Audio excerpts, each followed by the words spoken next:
Hello, everyone, and welcome to today's webinar on how successful organizations automate their GDPR processes. My name is Nora Ottesen-Rinnan, and I will be your moderator today. I'm managing the marketing here at Fujitsu ServiceNow practice, and I'm excited to be introducing to you the session today. In this webinar, we will show you how you can automate your GDPR processes with the GDPR moderator from Rangu. Today's speaker will be Jenny Stig from Rangu and our own Vegard Porsedal from the Fujitsu ServiceNow practice. First, I have a few practicalities I would like to cover, and I will also do a short introduction to our Fujitsu ServiceNow practice. This webinar is scheduled to last for 45 minutes with a Q&A session in the end. You will all be muted throughout the webinar to avoid any interruptions. If you want to ask questions, please submit these by using the section called Questions in the menu on your right side of the screen. We will do as many questions as possible within the time frame in the end. If your question is not answered, we will contact you with the answer after the webinar has ended. Within the next days, you will receive an email with the slides and a recording of this presentation. So starting now with the introduction of our practice. Fujitsu is a gold sales and services partner of ServiceNow, and we have experience from more than 800 ServiceNow projects across Europe during the last 9 years. Rangu is a partner of Today GDPR solution who can offer added value to ServiceNow users. We have a current customer satisfaction score of 8.8, and we are constantly striving to serve our customers in the very best way. Fujitsu is the 7th largest IT service provider in the world, and we have more than 400 trained ServiceNow resources globally, with the majority of these in Europe. ServiceNow is an important area to Fujitsu, and we have ambitions to grow rapidly during the next coming years. Fujitsu is a full lifecycle partner of ServiceNow, and we deliver end-to-end services from consulting, add-on solutions, implementations, training, and support. This year, we were awarded IT Workflow Partner of the Year, both for EMEA and globally, as well as Partner of the Year in Asia Pacific. With this short introduction, I will hand the word over to Jenny, who will introduce Rangu and show you the GDPR moderator solution. So just like Fujitsu, we're a ServiceNow partner. I think the biggest difference is that we are specialized in the data governance and privacy area. And so what we do is actually we implement the ServiceNow GRC, SecOps, vendor risk management modules, and we build our own applications on the platform that are designed to help you in your data governance and privacy challenges. So what I'm going to show you today is the GDPR accelerator that we built and that we launched via the ServiceNow store approximately a year and a bit ago, so before the GDPR legislation went live. So I'm going to jump over right into the application to show you the scope of it. So what you see here is the data privacy portal that is really meant for your data privacy team to work in. So it should support all the daily processes that your team works on, like data protection impact assessments that come in. You work on the data subject rights, register your records of processing activities, have a register for your data breaches, and those are the main processes that we support.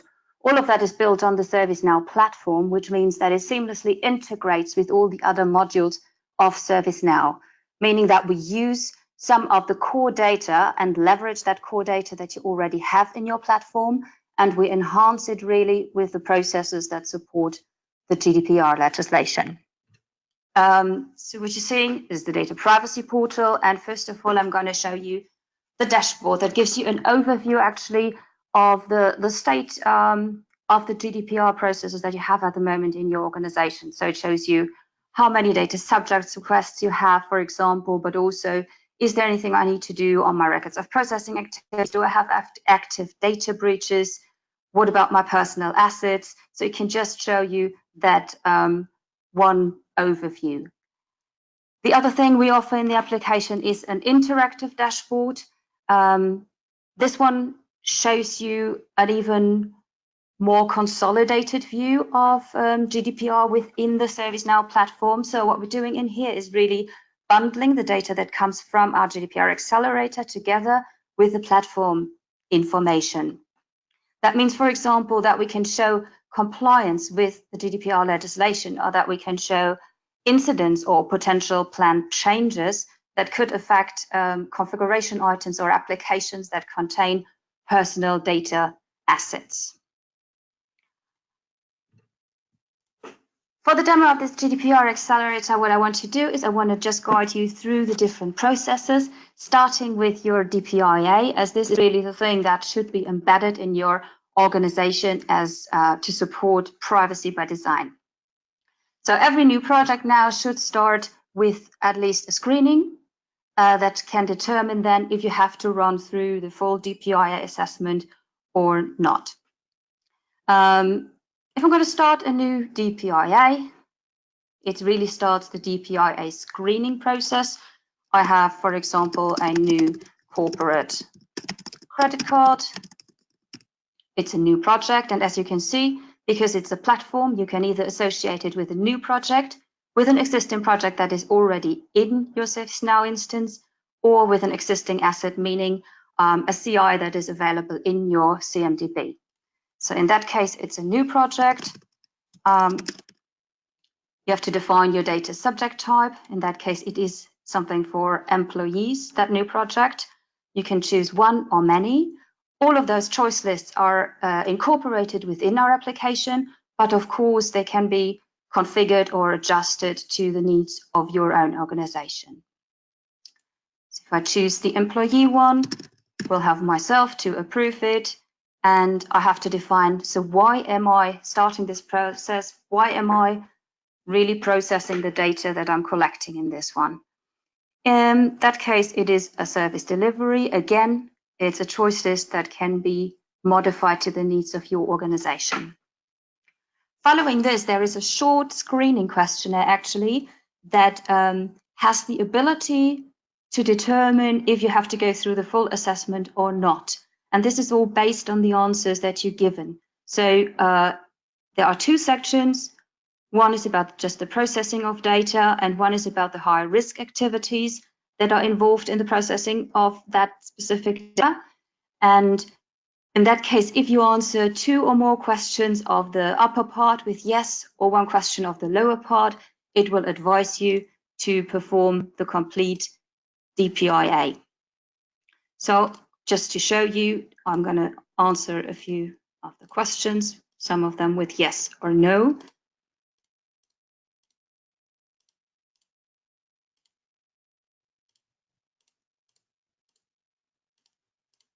I have answered now more than two, of course, of the upper part with yes.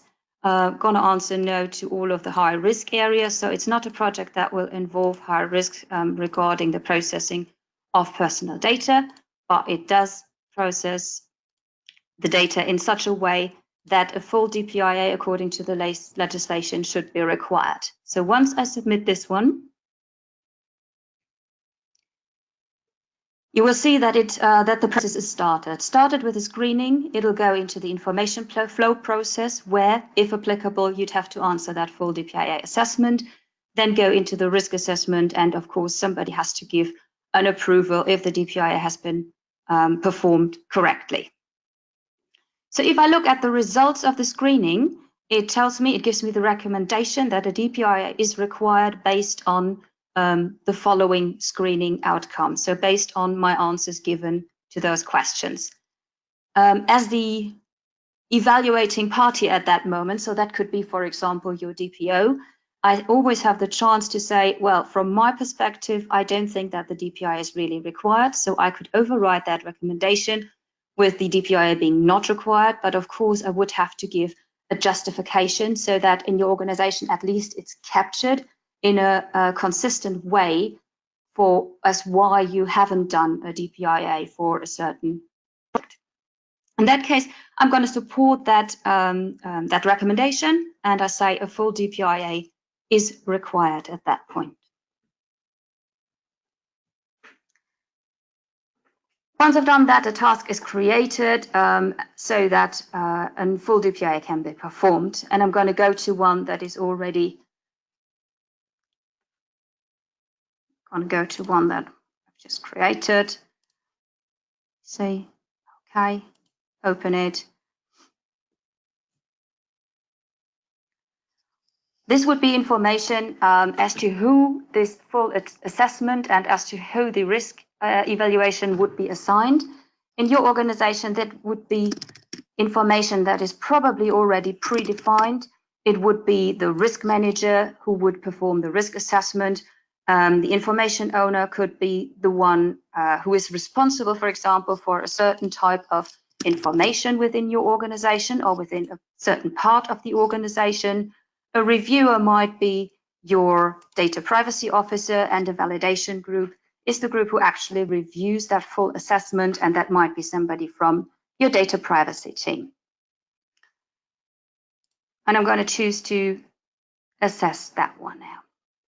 I'm not going to run through the full assessment because you all know probably that the full assessment has a whole number of different questions. I'm just going to show you the different areas. So it's really about the purpose of the project. It's about what kind of data you store, how you store it, what your relationship with the data subject is. Did you consider the data subject rights? Did you identify them? Did you tell your data subjects on how to perform those rights? Do you have a lawful basis of processing that data? In case you're processing special data, there are other lawful grounds as if you're allowed to process that data. Other part that is, of course, important, if you're going to share that data with a third party. If you do, you have to, for example, have the right data processing agreements in place. And the context is really about, did you make sure that the right people were informed? Are there any concerns? Do the data subjects really know that you are processing the data? And consultation is very much about consulting or informing stakeholders, the DPO, and the data subjects themselves.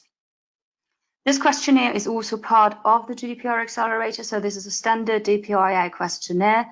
Of course, it is possible to modify this, add maybe some of other questions that are important for your organization, but this should cover everything that legislation asks from you to answer in that assessment.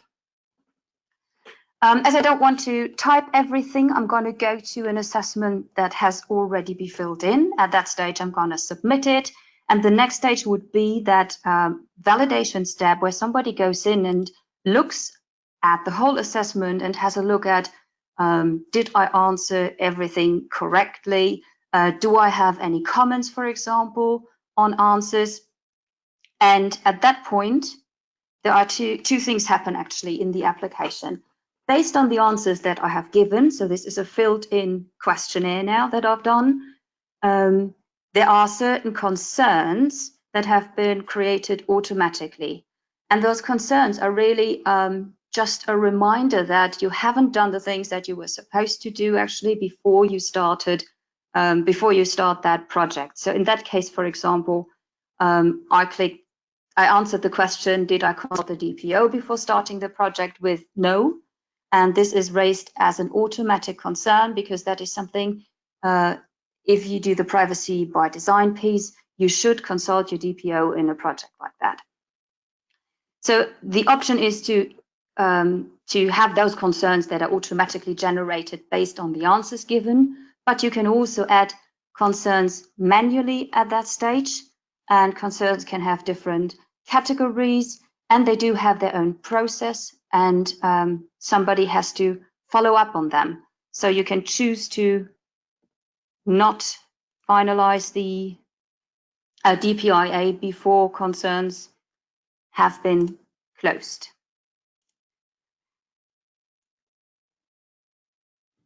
The other option at that point is, if I go back to my process, so I have the concerns that I can either manually or automatically add, and you can see they are added to that DPIA.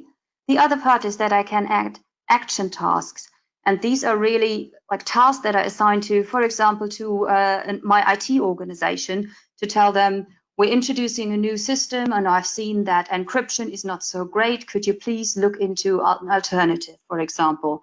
And again, an action type can be a meeting, a notification, a task, something that somebody has to do in order to finish that DPIA. So normally you shouldn't be able to complete that DPIA apart if any concerns or action tasks are open, because these are really important things that have to be put in place or have to be answered before a project goes live.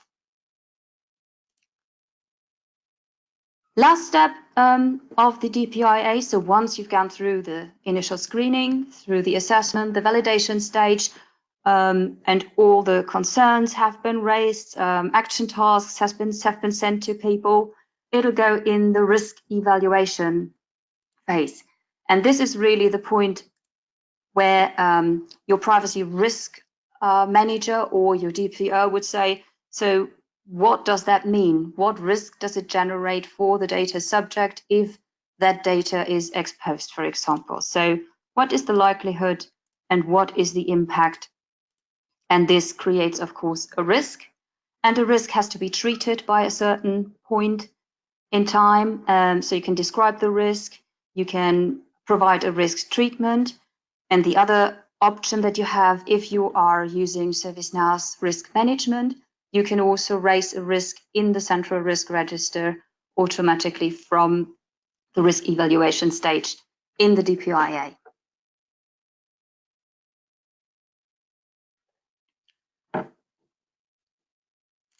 Once this process step is finished, the last step is that somebody has to review it, somebody has the end responsibility and has to say that all the relevant processes are in place. I've given that privacy notice, limitation measures are in place. So just the last review step really on saying, yes, we've followed the process as it should, and the project can eventually go live.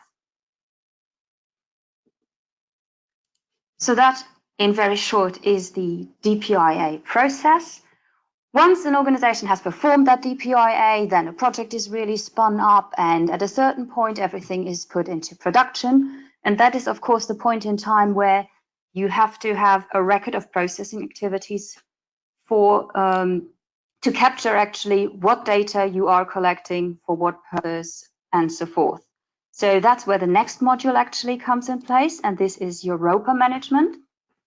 For records of processing activities, so for the Article 30, there are two different roles, of course. You can be the data controller, so the person who's really responsible and defines how data has to be treated, how data has to be stored, under which conditions and so forth, or you can be the processor, or you process that data on behalf of your controller. So we have two different options to create that ROPA, and that is either as being a controller, so having the full responsibility on defining what happens to that data. So you see that this is quite a long form, or you are a processor where you have to process the data for the controller and you have to comply with the rules that the controller actually sets. So some of the fields are not available, of course, then for a processor. I will go to a record of processing activities that has been created before, so I'm not going to have to type all of it. So let me go through one that is created to introduce a new CCTV system within an organization.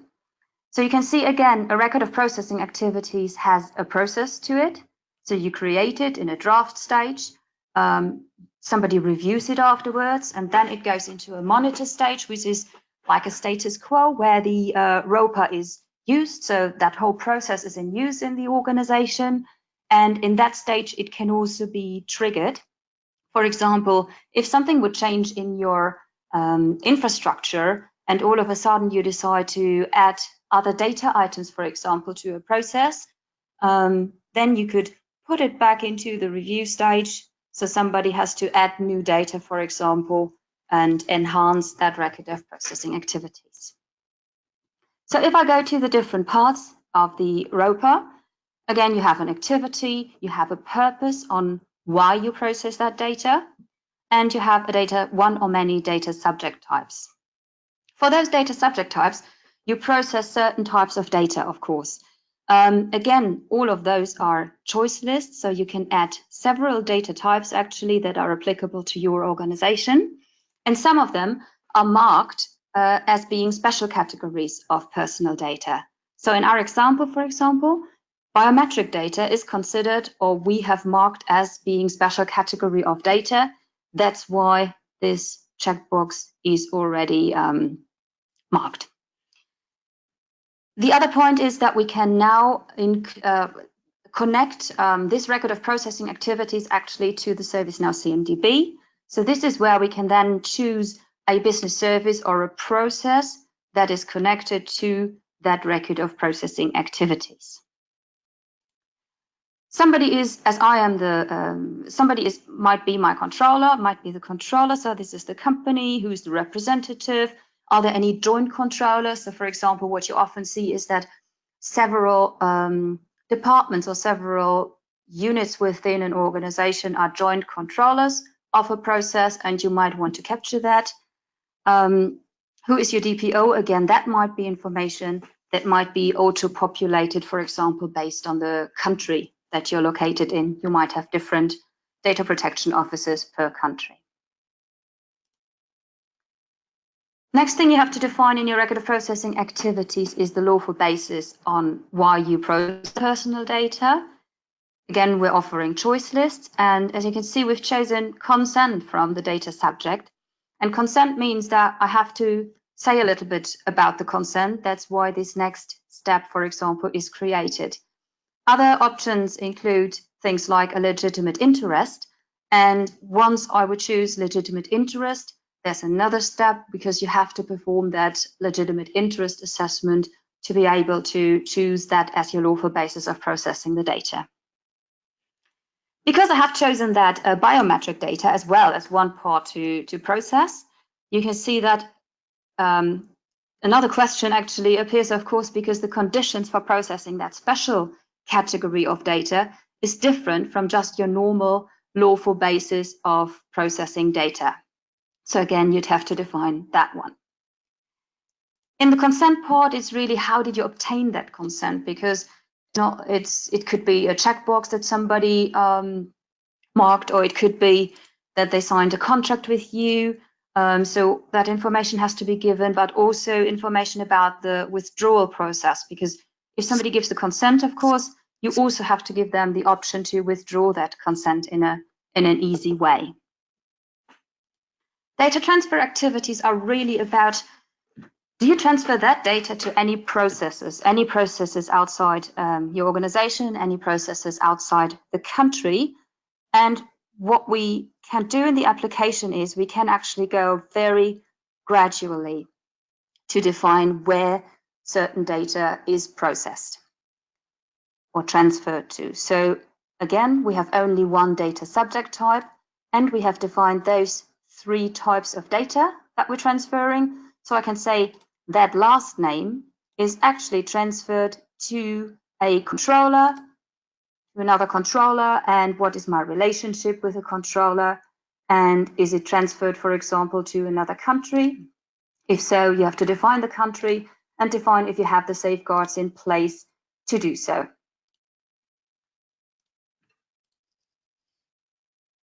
It's going to be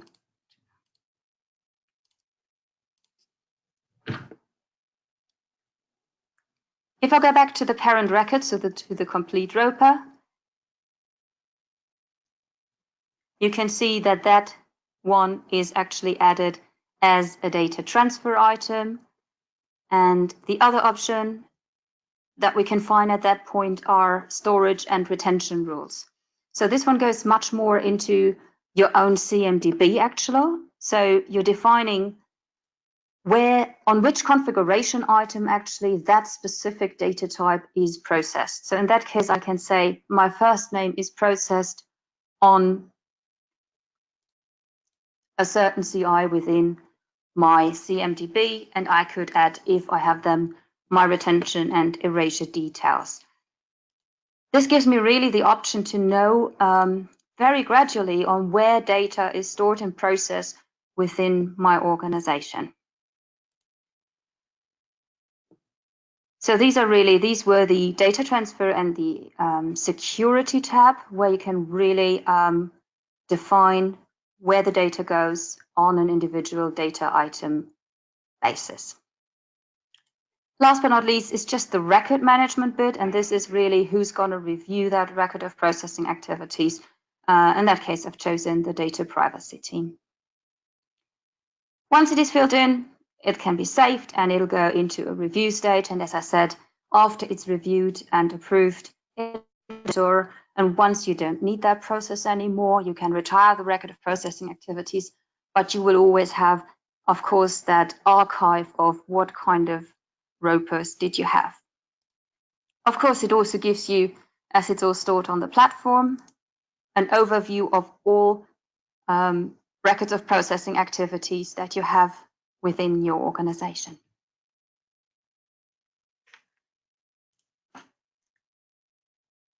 So those two, especially the roper, are really the basis actually of your GDPR processes in the organization and link in very, very closely to the whole ServiceNow platform.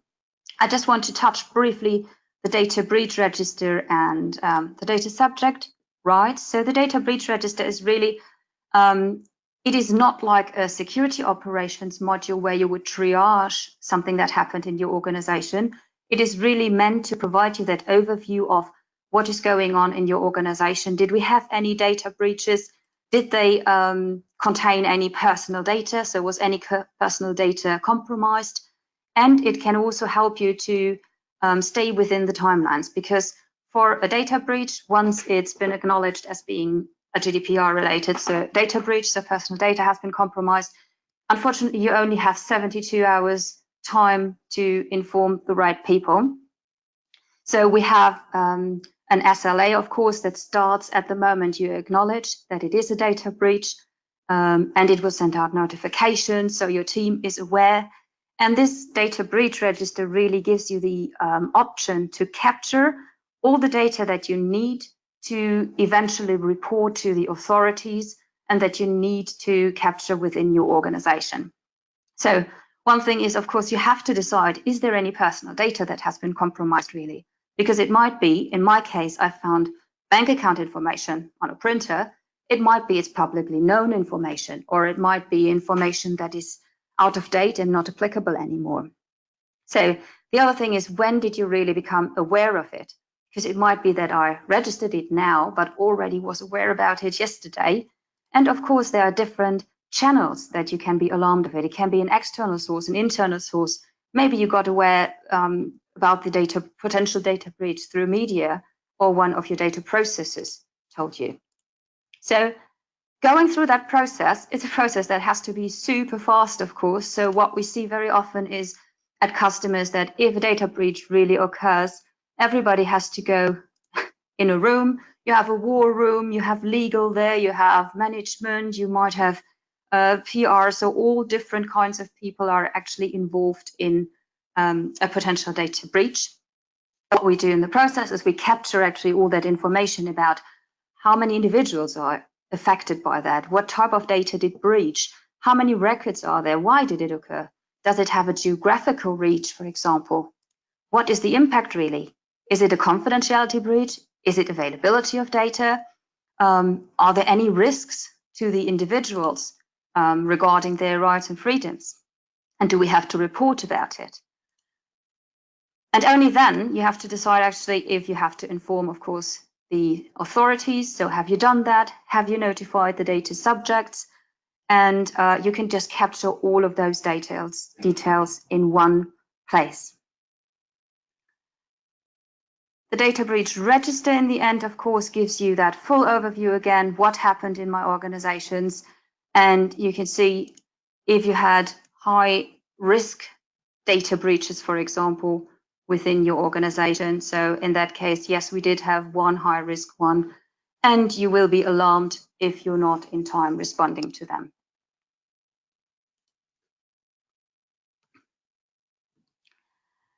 The data subject rights are really the ones that, for example, your employees, your customers, your former employees can raise to get access to their data, to ask from you to stop processing their data, to withdraw, provide consent. All those access requests are part of the GDPR accelerator. And I'm just going to show you one. So what we see is that this is very often filled in by a team member of the data protection team. It is also possible to provide that access in a portal form, for example, or provide an email address so that your end users or your employees can raise that data subject right request. Again, what is important is that that is provided what type of data, what is your communication language, as loads of customers have, of course, a multinational, multilingual environment, and you have to give the information about the data subject. If you're acting on behalf of a subject, so if you're an agent, for example, requesting data on behalf of a data subject, we would also need the information about that agent to be able to process the data. I'm just going to show you one that is already filled in. So we had Diana filling in that data access request, actually. So she wanted access to her data. It's been assigned to the data privacy team. She has a communication language. And as we have a month's time, there's always the option to extend a request if you have a good reason for that extension. And information about that can be automatically then sent to the data subject with the respective reason, of course, on why you would extend that request. In the process of the data subject request, loads of different steps have to be followed, actually. So the request itself has to be validated first. Is it a legitimate request? The data subject itself has to be validated. Is the person really the person who they say they are? And only then is the step actually where you really process the request. And that would be the step where you go into your organization and where you create tasks or tell your organization, hey, Diana wants access to her data, please provide that data. Last step is to inform that the data subject, of course, that the data has been processed.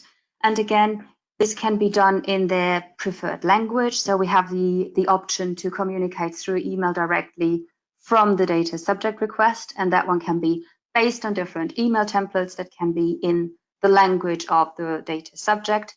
Or you could also choose to have a communication by letter, for example. So there's also customers who send these out in paper form. The last part of the GDPR accelerator is actually something that is more like an inquiry and complaint management, because what we've seen in the past is that the DPO team or the data privacy team, they don't only have the GDPR processes to manage, but they are also the point of contact for the organization to ask questions about data privacy, or somebody complains about, I think somebody didn't treat my data well. But it could also be just as simple as, I heard we have a new data privacy policy. What is that all about? And what we see is that that data sometimes just get lost in the organization because it's sent to, for example, an IT service desk. And like this, you have a specific place actually to ask your questions to the DPO team or the data privacy team. And it will be assigned directly to them. And it can have an SLA, of course, so that you can measure on how fast you answer those questions from your employees regarding data privacy. So if I go back to the data privacy portal, you can see again, these are all the different modules that the application is made out of. Of course, there is a backend to it as well with an administration console where you can configure the different options, for example, of the lawful basis.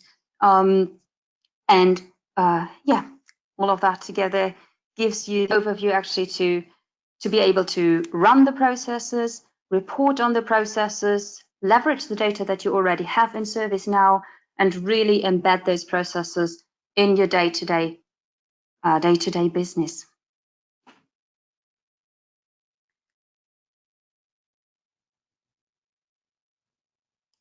Okay, I'm gonna hand over to my Fujitsu colleagues to tell a little bit about a use case, a customer. Thank you, Jenny. So one of our customers, or existing ServiceNow customers in Norway, Bertelostem, came to us with a challenge they had with GDPR.